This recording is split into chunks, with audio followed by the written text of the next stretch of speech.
Yes, my people, we are back again today on the topic of the day. Jecho Ifeyalu. This is the man. Jecho Ifeyalu himself. Ọmụọkwụlie. You are welcome. Nice to see you. Daalụ ndị be anyị. Afa m bụ Alfred Williams. Ọmụ abụọ ya na-eme kọntent na-asị ndị youth ma ndị obodo anyị bụ ndị Igbo ka ha gaa chọọ ifefa ga-arụ. Yeah. Asị ụmụnne m ka unu si fụ ya okwu ga-afụ ya mana ibe anyị ji mara ya jee chọọ ife ọ ya alụ. Mụnwa onwe m afa m bụ Chukwuma Amakọ. Ndị be anyị ndewonu bụrụta na ọchị unu nso ka anyị nụrụ ife o ji bịa bịa. Mr. Alfred Williams, nwanne m nwoke, aka gaa chọọ ife ị ga-arụ. Ọ bụ otu amụa m na-aga mmụọ na my content pepụrụ fụma na-achị. Ebe esi wee weta amụa bụ ọ bụ na ị na-ege ABS that time amara m in the year 92 wee gbadataba ọ nwere onye a na-akpọ Don Oyenji. Ọ n'aka nwa amadi a ka this inspiration of amụa ọ na-aga ọmụọ amụa o wee mgbe my dad nọ ndụ ọmụọ dị amụ o nwere ka o si asụ ya n'obi ọ sị na ọchị nke bụ ọchị ndị alụrụ a that is achị ya gị na ọchị ya a na-achị gị na ọchị ka ị wee malụ na ihe ị na-eme inidi ka ị add ya effort ọ na inidi ka ị chegharị ya. So ọ n'aka Don Oyenji ka m mụtara ya. Ọ na-aga ogbe ọbịa ime program na ABS mgbe ahụ okwuche okwu niile ihe ọzọ ị ga-anọ bụ oh yes. So ọ ya ka eji wee mere ya. Okay. But ka anyị gbapụ ya ọsọ before anyị abata na nke a. This jee chọọ ife ya alụ na English oyibo soro go and look for a scale. Kedu how come? Kedu mmụọ tinye gị? How did you get this idea? How did you even start? Nwanne m nwoke, nke bụ eziokwu bụ na ọtụtụ ndị mamụ as onye nọ na ife ndị oyibo na-akpọ ICT and ana m esekwu foto na rekọdụ vidio. Arụrụ m ọrụ with Anambra State Government bụ n'aka onye nkwado ndị ministry bụ Commissioner Mr. Patrick Ahamba. So oge mụ na ha nọ ọrụ ana m agaba event with the commissioner n'ebe onye isi anyị bụ Gọvanọ Charles Chukwuma Soludo na-eme event.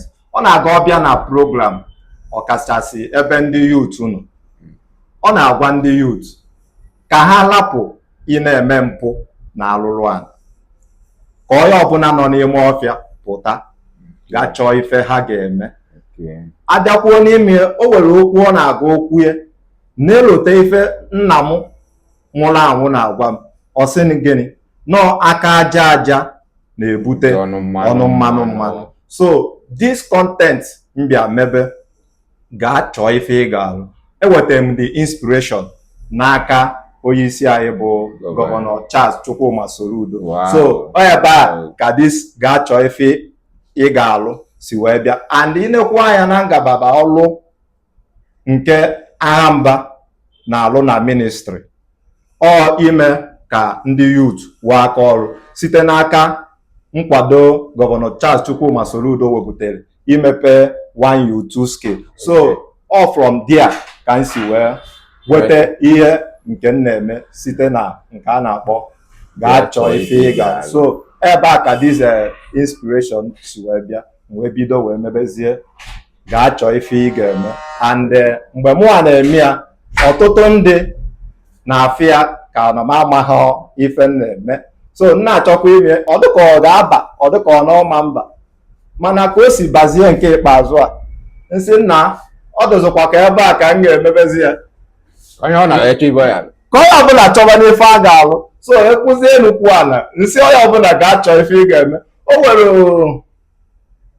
one video nke m mere trend Okay. Even to the point ndị niile fọm na ministry asị kedu ụfọdụ asị m kedụzi because mgbe izi mgbe m bidoro mebie they were like ibidogolebe aka ihe condemn. So amara m ka watch kwuru that video.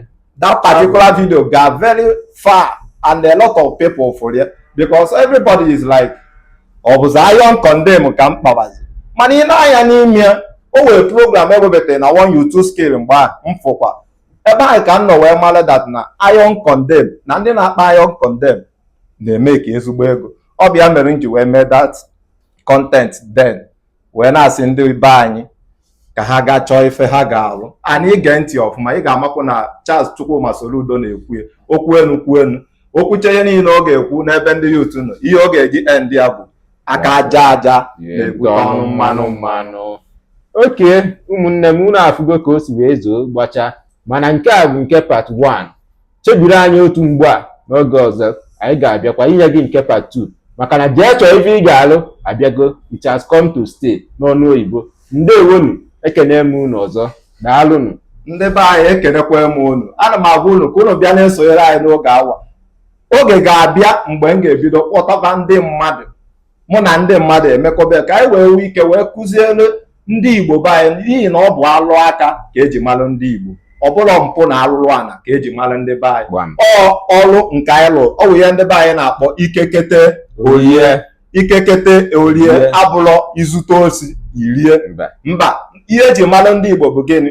Ọrụ aka. So na mgbe na-adịghị anya aga m na-ewepụtala unu ọrụ dị iche iche ndị be anyị ga-alụ wee na-eweta ego ka anyị wee ike gbanarị ọnwụnwa maka na onye mee ife adịrọ mma aka kpalị gị agadowe gị n'ụlọ mkpọrọ. Ọgwụnụ ka ọla m n'ọnụ. Chebulu na anyị na mgbọchi ọzọ. Daalụnụ. Ndewonu.